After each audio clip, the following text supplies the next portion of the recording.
Yari bana getirmez de ayrı düşürürse bu yollar, ölgün bir yokluğu diretir. Kırılgan ve sığ zamanlar yarın yerine geliyorsa, kazanları özlem dolu trenler durağıma vardığında ruhumu dumanıyla zehirler.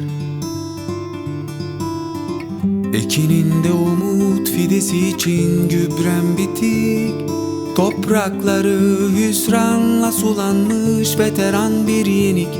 Benden hala hiçlik yok, var olsam zahirim yok, hatıram yitik.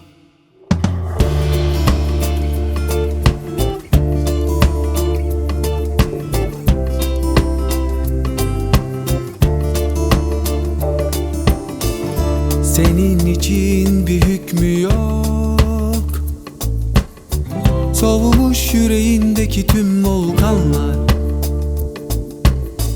ölgün bir yokluğu diretir. Kırılgan ve sığ zamanlar, ekininde umut fidesi için gübrem bitti. Toprakları hüsranla sulanmış veteran bir yenik.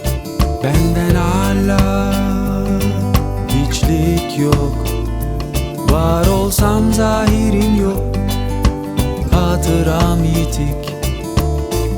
Ekininde umut fidesi için gübrem bitik. Toprakları hüsranla sulanmış veteran bir yenik. Benden hala hiçlik yok, var olsam zahirim yok, hatıram yitik. Var olsam zahirim yok, hatıram yitik. Var olsam zahirim yok.